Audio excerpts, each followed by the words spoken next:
कहानी का 8वां भाग समझने के लिए शुरू के 7 भाग जरूर देख लीजिएगा, जिनका लिंक डिस्क्रिप्शन बॉक्स में दिया गया है।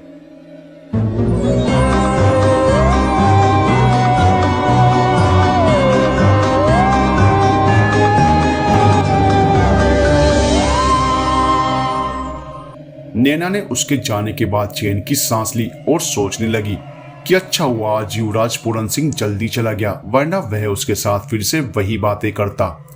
तभी नैना ने सुशांत की तरफ इशारा कर उसे आने के लिए कहा। इशारा पाते ही सुशांत उसकी तरफ बढ़ा। सुशांत, तुम इस जाल को कभी छूने की कोशिश मत करना। यह एक शैतानी शक्तियों से परिपूर्ण जाल है। अगर तुमने इसे पार करने की कोशिश की तो तुम भस्म हो जाओगे। हमें बड़ी ही सावधानी से काम लेना होगा। नैना, तुम घबराओ मत, हम कोई ना कोई रास्ता जरूर निकाल लेंगे। तभी अचानक गुफा हिलने लगी। तब नैना बोली, सुशांत, लगता है सुबह होने वाली है और राजकुमारी मृगनयनी के दिए गए श्राप की वजह से अब यह शैतानी तिलस्मी महल धरती से गायब होकर पाताल लोक में समा जाएगा और हम इस तिलस्मी महल की एक गुफा में कैद हैं। इसलिए हम भी इसके साथ समा जाएंगे और रात को हम फिर से होश में आ जाएंगे। नैना ये कह ही रही थी कि अचानक दोनों की आंखें अपने आप ही बंद हो गई और दोनों बेहोश होकर वहीं जमीन पर गिर पड़े। और देखते ही देखते सूरज की पहली किरण के साथ वह शैतानी तिलस्मी महल जमीन में समा गया। सुबह राम राय ने अपने माता पिता के पास फोन किया। वह रात से ही अपने बेटे सुशांत को फोन मिलाने की कोशिश कर रहे थे, लेकिन सुशांत का फोन लग ही नहीं रहा था। तब राम राय और रीता बहुत परेशान हो उठे। उन्होंने जैसे ही गांव में फोन किया और उनके पिता से पता चला कि सुशांत वहां पर नहीं पहुंचा है, यह जानकर राम राय बहुत परेशान हो उठे। उन्हें शैतानी तिलस्मी महल की कहानी याद आ गई जो वह बचपन से ही सुनते आए थे कि ना जाने कितने लोग वहां पर गायब हो चुके। यह सोचकर वह बहुत घबरा गए। उन्हें घबराते हुए देखकर रीता बोली, आप चिंता मत कीजिए, हम पुलिस के पास जाएंगे, देखना वह हमारे बेटे को जरूर ढूंढ लेंगे। इधर सुशांत के दादा दादी को जब पता चला कि सुशांत तो कल शाम को यहाँ पहुंचने वाला था लेकिन अभी तक नहीं पहुंचा है, तो वह भी बहुत घबरा उठे। यह बात आग की तरह पूरे प्रीतमगढ़ गांव में फैल गई। गांव के सभी लोग सुशांत को ढूंढने के लिए निकल पड़े, लेकिन जैसे ही जंगल के बीचों बीच उन्हें सुशांत की कार दिखाई पड़ी तो वह और ज्यादा घबरा उठे। अब उन्हें लगने लगा कि सुशांत भी उसी शैतानी तिलस्मी महल में चला गया है। तभी एक व्यक्ति बोला कि कल तो अमावस्या थी, हो सकता है कि उस शैतानी तिलस्मी महल के पिशाचों ने उसकी बलि दे दी हो या फिर उसे खा गए हो। यह सुनकर सुशांत के दादा दादी बहुत परेशान हो उठे और रोने लगे। सुशांत की गाड़ी जंगल के बीचों बीच मिलने की खबर राम राय और रीता को दे दी गई, जिसे सुनकर वह काफी परेशान हो उठे और पुलिस के साथ सुशांत को ढूंढने के लिए निकल पड़े। पुलिस ने आकर सुशांत की गाड़ी को अपने कब्जे में ले लिया। सुशांत का मोबाइल भी स्विच ऑफ वहीं गाड़ी में पड़ा हुआ था। आसपास जंगलों में उसकी खोजबीन की गई लेकिन उसका कोई पता नहीं चला। राम राय एक जाने माने बिजनेसमैन थे, इसलिए आसपास के शहरों की सारी पुलिस सुशांत को ढूंढने में लग गई थी। मीडिया के लिए यह एक बड़ी खबर बन चुकी थी कि बिजनेसमैन राम राय के बेटे सुशांत का कोई पता नहीं है। उसकी गाड़ी जंगल के बीचों बीच पाई गई है, जहां राम राय और रीता अपने बेटे को लेकर बहुत परेशान थे। वहीं मीडिया वालों ने भी उनका जीना हराम कर दिया। वे लोग उनसे तरह तरह के सवाल कर रहे थे। मीडिया वाले ये खबर बढ़ा चढ़ाकर लोगों को बता रहे थे कि कहीं सुशांत के गायब होने के पीछे राम राय के किसी दुश्मन का हाथ तो नहीं है। वहीं प्रीतमगढ़ के लोगों को तो यही लग रहा था कि अब सुशांत कभी भी जिंदा लौटकर वापस नहीं आएगा। वह उसी तिलस्मी महल में कैद होकर रह गया है। अब तक तो वह जिंदा भी नहीं होगा, लेकिन पुलिस इस बात को मानने के लिए तैयार नहीं थी कि आज के युग में भी कोई तिलस्मी महल होता है और उसमें कोई इंसान भी कैद हो सकता है। आखिर सच्चाई का पता लगाने के लिए कुछ मीडिया वाले और पुलिसकर्मी जो इस बात को नहीं मानते थे कि कोई शैतानी तिलस्मी महल भी है, वह शाम होने का इंतजार करने लगे। वहीं गांव के लोग और जो लोग इस बात को मानते थे कि वहां पर शैतानी तिलस्मी महल है, वे लोग सब अपनी अपनी जान की परवाह करते हुए शाम होने से पहले अपने अपने घरों की तरफ चले गए थे। जाने से पहले गांव के लोगों ने उन पुलिसकर्मी और मीडिया वालों को काफी समझाया, लेकिन वे लोग कुछ समझने के लिए तैयार नहीं थे। पुलिसकर्मियों को तो लग रहा था कि यह सब कुछ किसी गिरोह का हाथ है, जिन्होंने गांव वालों के मन में एक डर पैदा कर रखा है। अगर वह लोग इनसे पर्दा हटाएंगे तो उन्हें सरकार की तरफ से काफी इनाम की राशि मिलेगी और उनका काफी नाम होगा। साथ में ही उन्हें पदोन्नति मिलेगी। वहीं मीडिया वाले अपनी अपनी खबर को बढ़ा चढ़ाकर दिखाने के लिए और अपने न्यूज चैनल को बढ़ाने के लिए ये काम कर रहे थे, लेकिन वे लोग इन सब से अनजान थे कि वह सब अपनी जान को दांव पर लगाने के लिए यहाँ पर आए हुए हैं। जैसे ही शाम गहराने लगी, रात का अंधेरा चारों ओर फैलने लगा। अचानक जंगल में फिर से उस पहाड़ी की तलहटी पर वही शैतानी तिलस्मी महल उपस्थित हो गया। यह देखकर मीडिया वाले और पुलिसकर्मी अचानक उपस्थित हुए शैतानी तिलस्मी महल को देखकर हैरान रह गए।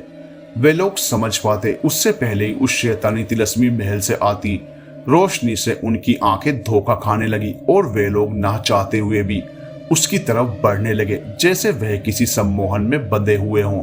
और देखते ही देखते वे सभी हमेशा के लिए उस तिलस्मी महल में समा गए और पिशाच और चुड़ैलों का निवाला बन गए। उधर शाम ढलने के बाद जैसे ही शैतानी तिलस्मी महल धरती पर उपस्थित हुआ था, वैसे ही नैना और सुशांत को होश आ गया था। उन्हें कुछ समझ में नहीं आ रहा था कि ये सब हो क्या रहा है। क्यों सूरज की रोशनी के साथ तिलस्मी महल के डूबते ही वे बेहोश हो जाते हैं और फिर से होश में आ जाते हैं। पुलिसकर्मी और मीडिया वालों के गायब होने पर तो जैसे एक बड़ा ही हड़कंप मच गया था। चारों तरफ बस सुशांत के खोने की ही खबरें आ रही थी। वहीं पुलिसकर्मी और मीडिया वालों के गायब होने की खबर ने भी काफी जोर पकड़ा हुआ था। वहीं लोगों में शैतानी तिलस्मी महल को लेकर डर था, तो वहीं कई लोग इस बात को मानने से इनकार कर रहे थे।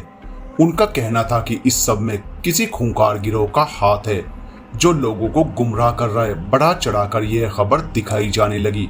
सुशांत जाने माने बिजनेसमैन का बेटा था, इसलिए पुलिस पागलों की तरह उसकी खोजबीन कर रही थी, लेकिन उसका कोई पता नहीं चला था। सुशांत के दादा दादी के साथ पूरे गांव वाले काफी दुखी थे। उन्हें तो यही लग रहा था कि सुशांत अब कभी जिंदा वापस नहीं आएगा। वहीं नैना के पिता भी अपनी बीमारी को भूलकर दिन रात पागलों की तरह अपनी बेटी को ढूंढ रहे थे। उनकी बेटी का भी कोई पता नहीं लग रहा था। जब उन्होंने उस शैतानी तिलस्मी महल के बारे में सुना तो वे ये सोचकर काफी घबरा उठे कि उनकी बेटी भी इस शैतानी तिलस्मी महल में कहीं चली न गई हो। वहीं दिन रात नैना और सुशांत की खोज जारी थी। उधर कई दिन बीत चुके थे। सूरज की पहली किरण के साथ ही वह शैतानी तिलस्मी महल जमीन में समा जाता और रात के अंधेरे के साथ ही वापस जमीन पर आ जाता। वैसे ही सूरज की रोशनी के साथ ही सुशांत और नैना बेहोश होकर गिर पड़ते और तिलस्मी महल के जमीन पर आते ही उन लोगों को होश आ जाता।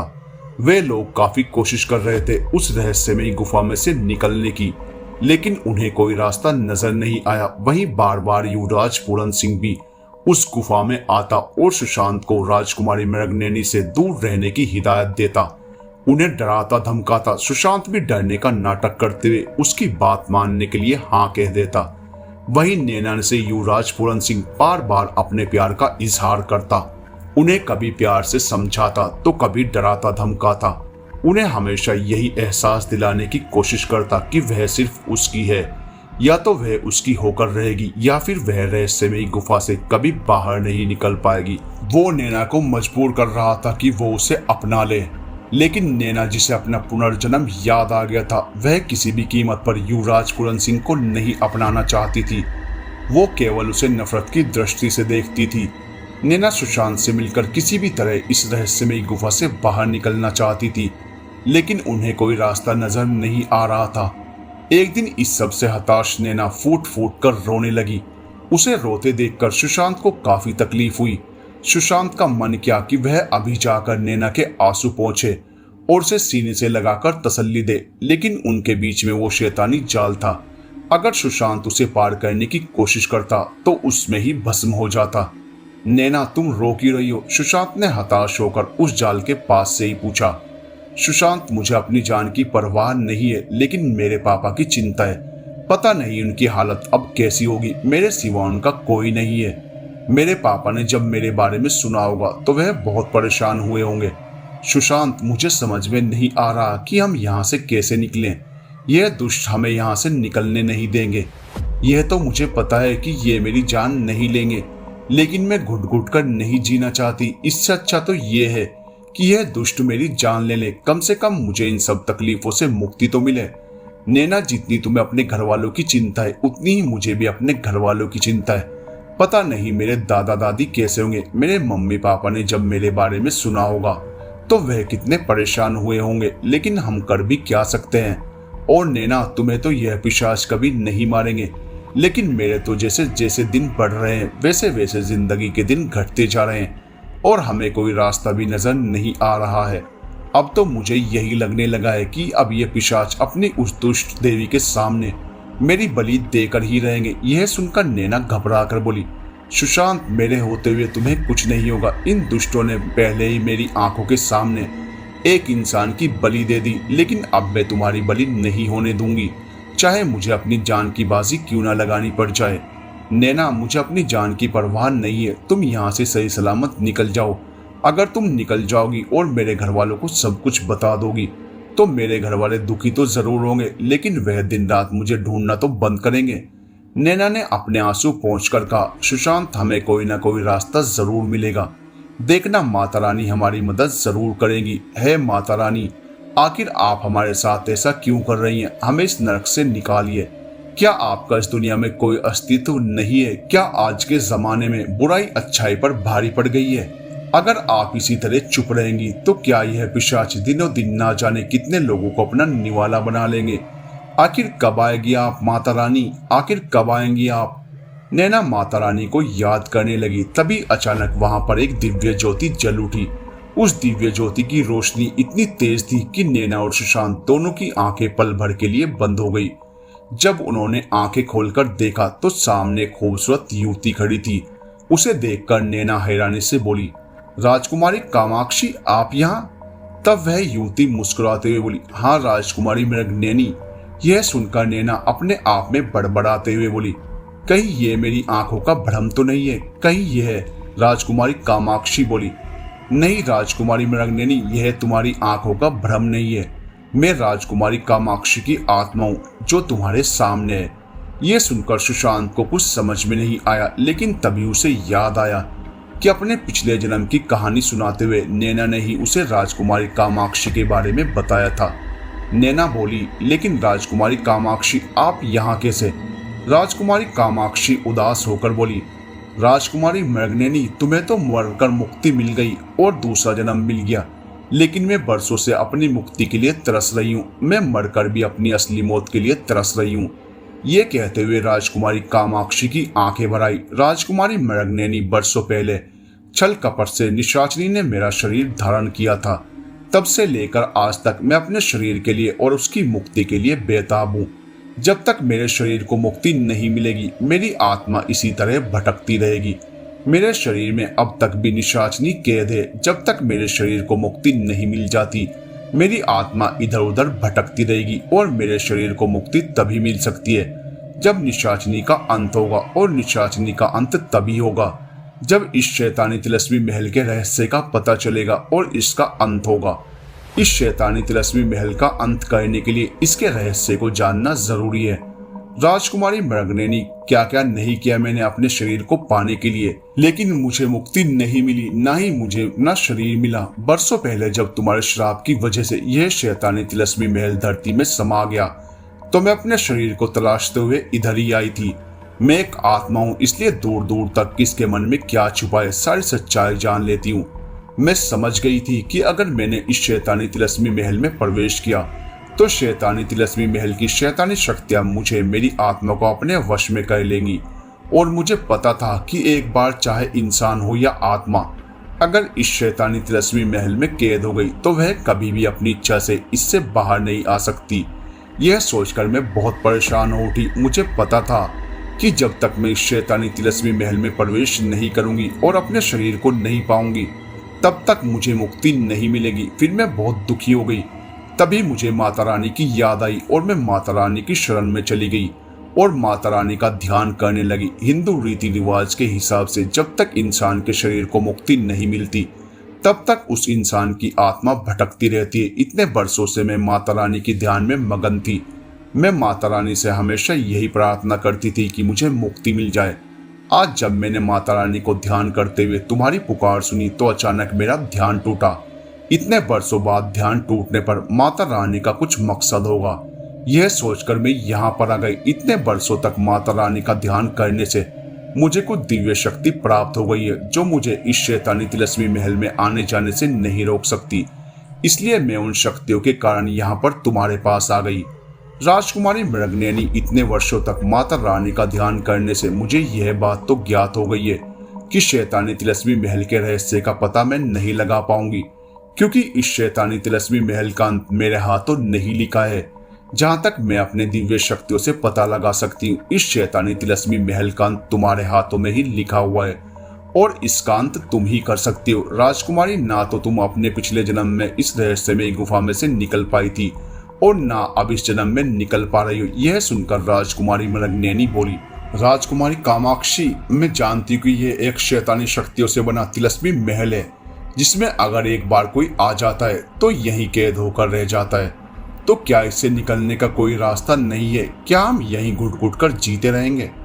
राजकुमारी मृगनयनी, युवराज पूरन सिंह तुमसे एक तरफा प्रेम करता है। वह तुमसे प्रेम तो करता है, लेकिन उसकी नीयत साफ नहीं है।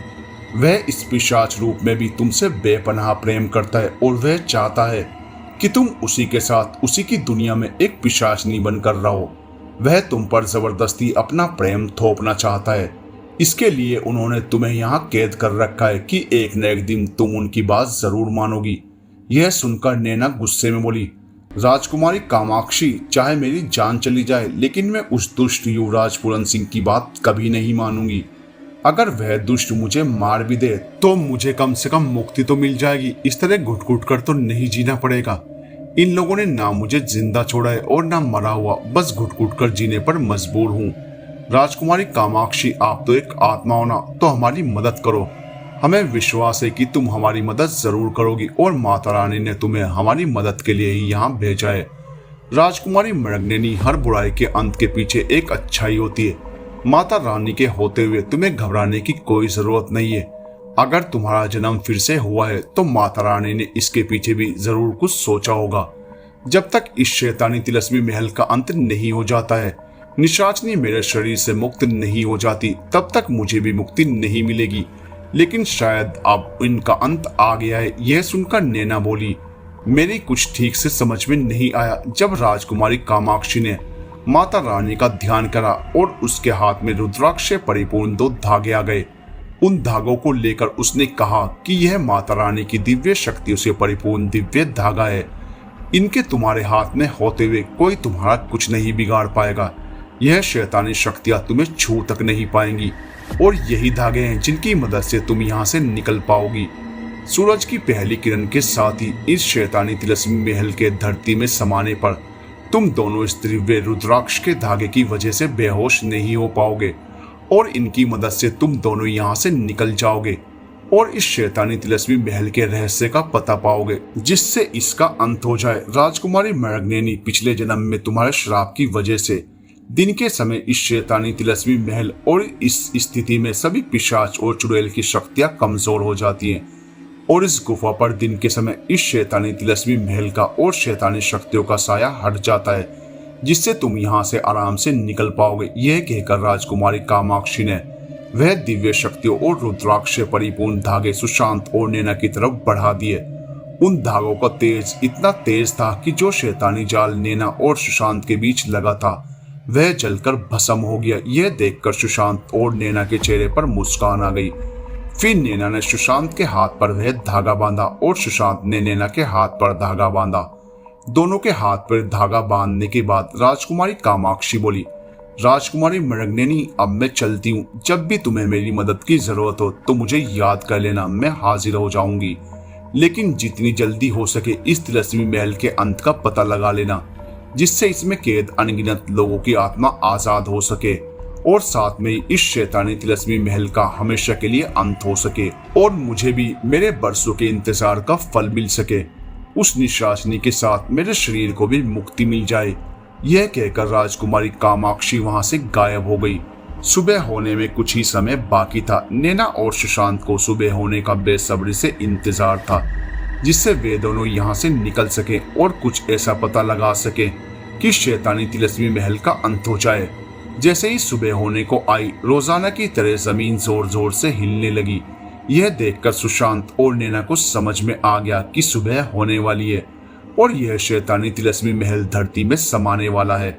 लेकिन आज उन दोनों को बेहोशी नहीं छाई थी। उनके पास रुद्राक्ष रूपी दिव्य धागा था, जिसकी वजह से वह दोनों यह सब कुछ होते हुए देख रहे थे।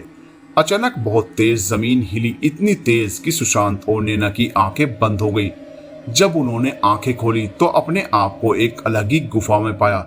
सुशांत और नैना को समझ में आ गया था कि वह शैतानी तिलस्मी महल धरती में समा चुका है, लेकिन वे दोनों आज उसके साथ नहीं समाये हैं। जिस गुफा को वे दोनों रहस्यमय गुफा समझते थे, वह तो एक साधारण गुफा थी। उस गुफा को रहस्यमय बनाए रखने में शैतानी शक्तियों का प्रभाव था। आज उस गुफा में उन्हें सामने साफ साफ रास्ता दिखाई दे रहा था। सुशांत और नैना ने जब यह देखा तो उनके चेहरे पर चमक आ गई। दोनों ने एक दूसरे की तरफ देखा, एक दूसरे का हाथ पकड़ा और उस गुफा के रास्ते की तरफ चल दिए। दोनों आगे बढ़ते जा रहे थे। गुफा के रास्ते में जगह जगह बाहर से आती सूर्य की रोशनी की वजह से उजाला हो रहा था। दोनों आगे बढ़ने लगे। लगभग 1 घंटा चलने के बाद अचानक ही वे दोनों एक बड़े ही गहरे जंगल में पहुंचे। जंगल बड़ा ही बियाबान था। यह देखकर दोनों को समझ में नहीं आ रहा था कि वे दोनों अब कहां पर हैं, लेकिन उन दोनों ने हार नहीं मानी। दोनों उस जंगल में आगे चलते ही गए। अचानक उन्हें एक हरा भरा मैदान दिखाई दिया। उस मैदान में एक तरफ पहाड़ था और उस पहाड़ के पास बहुत ही खूबसूरत झरना बह रहा था। उस झरने से सटा एक मंदिर था। उसके पास में ही रंग बिरंगे फूलों की एक वाटिका थी। सब कुछ इतना खूबसूरत था कि देखते ही हर कोई उसमें खो जाए। दोनों आगे बढ़ते गए और उस मंदिर के पास पहुंच गए। उन्होंने पास जाकर देखा कि वह मंदिर बड़ा ही प्राचीन है। उस मंदिर को देखकर ही अचानक सुशांत के मुंह से निकला, अरे यह तो भोलेनाथ का मंदिर है। तुम्हें याद है ना, एक बार पहले भी हम दोनों सबसे छुप कर यहाँ पर आ चुके हैं। यह सुनकर नैना ने हैरानी से सुशांत की तरफ देखा। तभी सुशांत को भी कुछ याद आया। वह भी हैरान था कि इसके मुंह से यह क्या निकल गया। वह तो यहाँ पर पहली बार आया है, लेकिन उसे ऐसा क्यों लग रहा है कि वह पहले भी यहाँ पर आ चुका है। तभी अचानक मंदिर के अंदर से आवाज आई, अंदर आ जाओ पुत्र और पुत्री। यह सुनकर सुशांत और नैना ने एक दूसरे की तरफ देखा और बिना देर करते हुए उस मंदिर में प्रवेश कर गए। उन्होंने देखा कि सामने भोलेनाथ की एक विशाल मूर्ति है। वहीं पास में एक संत पुरुष आंखें बंद करके ध्यान मुद्रा में बैठे हुए हैं। उस संत पुरुष के चेहरे पर दिव्य तेज था। वह दोनों जैसे ही पहुंचे और दोनों ने हाथ जोड़कर उसको अभिवादन किया, तो संत पुरुष ने अपनी आंखें खोली और उन्हें देखकर सामने बैठने का इशारा किया। यह देखकर नैना और सुशांत सामने जमीन पर बैठ गए। तब वह संत पुरुष बोला, मुझे पता था युवराज अभय सिंह और राजकुमारी मृगनयनी एक दिन तुम दोनों यहाँ जरूर आओगे। यह सुनकर सुशांत और नैना एक दूसरे की तरफ हैरानी से देखने लगे। तब वह संत पुरुष उन दोनों की तरफ देखते हुए बोला, मुझे पता है तुम क्या सोच रही हो। तुम यही सोच रही हो ना पुत्री, कि पिछले जन्म में युवराज अभय सिंह का जो चेहरा दिखाई दिया था वह अलग था, और तुम यह सोचती रहती कि वह इस समय कहाँ है। तो पुत्री, वह तुम्हारी आंखों के सामने सुशांत के रूप में। सुशांत को अपने पिछले जन्म के युवराज अभय सिंह से अलग चेहरा मिला है, इसलिए तुम उसे नहीं पहचान पाई। लेकिन पुत्री, इसमें भी ईश्वर की माया है। अगर इन्हें अपना पिछले जन्म का रूप वापस मिल जाता, वह पिशाच इसके उस शैतानी तिलस्मी महल में प्रवेश करते ही इसे पहचान जाते और इसे मौत के घाट उतार देते। उस शैतानी तिलस्मी महल में तुम दोनों का प्रवेश करना भी ईश्वर की ही माया थी। और पुत्री, तुम्हें पहली बार देखते ही तुम्हारी तरफ आकर्षित होना भी सुशांत के पिछले जन्म का ही सहयोग था। तुम दोनों की पिछले जन्म की सच्ची प्रेम गाथा इस जन्म में पूरी होगी पुत्री। तुम्हारा पुनर्जन्म लेना अपनी अधूरी प्रेम दास्तान को पूरा करना और उस दिन शैतानी तिलस्मी महल का अंत करना। यह कहकर उस दिव्य पुरुष ने उन दोनों की तरफ देखा और कहा, पुत्री और पुत्र, तुम दोनों अपने हाथ आगे करो। यह सुनकर दोनों ने अपने हाथ आगे कर दिया। तब उस संत पुरुष ने उन दोनों का हाथ एक साथ अपने हाथ में लिया और उन दोनों को आंख बंद करने के लिए कहा। नैना और सुशांत ने उनके कहे अनुसार आंखें बंद कर ली। फिर देखते ही देखते नैना और सुशांत अलग ही दुनिया में पहुंच गए। उन्हें अपने पिछले जन्म का साफ साफ दिखाई दे रहा था। फिर जैसे ही दोनों ने आंखें खोली तो दोनों के चेहरे पर मुस्कान थी। दोनों की आंखों में खुशी के आंसू थे। सुशांत बोला, लेकिन महाराज, इस शैतानी तिलस्मी महल का अंत कैसे होगा? यह सुनकर उस दिव्य संत पुरुष ने कहा, पुत्र, हर बुराई को खत्म करने के पीछे एक अच्छाई होती है। उस शैतानी तिलस्मी महल का अंत तुम दोनों के हाथों ही लिखा हुआ है। तुम दोनों करोगे उस शैतानी तिलस्मी महल का अंत। पुत्री, तुम करोगी उसका अंत। यह सुनकर नैना हैरानी से उस संत पुरुष की तरफ देखते हुए बोली, मैं कैसे महाराज? तुम दोनों को उस शैतानी तिलस्मी महल का रहस्य जानना है ना, और जब तक तुम उसका रहस्य नहीं जान जाते तब तक उस शैतानी तिलस्मी महल का अंत नहीं हो सकता। तो पुत्री, आज रात पूर्णमासी की रात है। पूर्णमासी की रात देवताओं की शक्ति सर्वोच्च होती है और काली शक्तियां सुस्त हो जाती हैं। आज की रात तुम्हें उस शैतानी तिलस्मी महल के रहस्य का पता चलेगा, और उस शैतानी तिलस्मी महल के रहस्य का पता उसी शैतानी किताब से चलेगा जिसे छूकर तुम्हें अपना पिछला जन्म याद आया था। जब तुम उस शैतानी किताब से उस शैतानी तिलस्मी महल का रहस्य पूछोगी तब तुम्हें पता चलेगा उस शैतानी तिलस्मी महल का रहस्य क्या है। यह सुनकर सुशांत बोला, लेकिन महाराज, हम उस शैतानी किताब को उस शैतानी तिलस्मी महल में कहाँ ढूंढेंगे? और अगर उन पिशाचों को इस सब के बारे में पता चल गया तो क्या होगा? यह सुनकर वह संत पुरुष मुस्कुराते हुए बोले, पुत्र, तुम्हारे हाथों में जो रुद्राक्ष रूपी धागा बंधा हुआ है वह कोई साधारण धागा नहीं, दिव्य शक्तियों का ज्योति पुंज है, और इस धागे के होते हुए कोई तुम्हारा कुछ नहीं बिगाड़ पाएगा। लेकिन फिर भी तुम्हें सावधानी से काम लेना होगा और उस शैतानी किताब को ढूंढने की जरूरत नहीं है। तुम भगवान भोलेनाथ और माता पार्वती का स्मरण करके उस किताब को उपस्थित होने के लिए कहोगे तो वह किताब पूर्णमासी की रात तुम्हारे सामने उपस्थित हो जाएगी, क्योंकि उस समय उस शैतानी किताब पर दिव्य शक्ति का प्रभाव पड़ेगा। जैसे ही वह शैतानी किताब तुम्हारे सामने आएगी तुम उससे उसका रहस्य जान लेना। यह सुनकर नैना और सुशांत दोनों के चेहरे पर उम्मीद की एक किरण आ गई। भगवान भोलेनाथ तुम्हारी रक्षा करेंगे पुत्र। उस संत का आशीर्वाद लेने के बाद नैना और सुशांत वहां से निकल गए और उस जंगल में घूमने लगे। आज उन दोनों को अपना पिछला जन्म याद आ गया था। वे दोनों बरसों से बिछड़े हुए प्रेमी थे। दोनों एक दूसरे का साथ पाकर हाथ में हाथ डालकर घूम रहे थे। दोनों जैसे अलग ही दुनिया में खोए हुए थे। एक दूसरे के प्रेम में खोए दिन गुजरने लगा। तब सुशांत बोला, नैना, हमें वापस उसी गुफा में चलना होगा। अगर वह शैतानी तिलस्मी महल वापस जमीन पर आ गया और हम दोनों गुफा में नहीं पाए गए तो उन पिशाचों को हम पर शक हो जाएगा। फिर हम उनके शैतानी तिलस्मी महल का अंत कभी नहीं कर पाएंगे। हाँ सुशांत, जल्दी चलो। वे दोनों उस जंगल से वापस निकल कर आ गए। उन्हें यह देखकर हैरानी हुई कि सुबह जहां पर उन्हें झरना बहता हुआ दिखाई दे रहा था, भगवान भोलेनाथ का मंदिर था। वहां पर अब काफी झाड़ियां थी। सूखा झरना और खंडहर भोलेनाथ का मंदिर था। यह देखकर उन दोनों को हैरानी हुई कि अचानक यह सब कुछ इतना कैसे बदल गया। फिर उन दोनों ने उस मंदिर में प्रवेश किया। सामने भगवान भोलेनाथ की मूर्ति थी।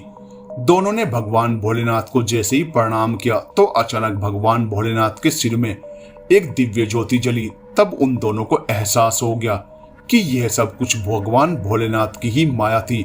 सुबह उन दोनों को उस शैतानी तिलस्मी महल के रहस्य के बारे में जानने के लिए भगवान भोलेनाथ ने ही कहा था यह सब कुछ उनकी ही रची माया थी। यह देखकर दोनों के चेहरे पर मुस्कान आ गई। फिर दोनों ने एक दूसरे का हाथ पकड़ा और शाम ढलने से पहले ही उस गुफा में आ गए।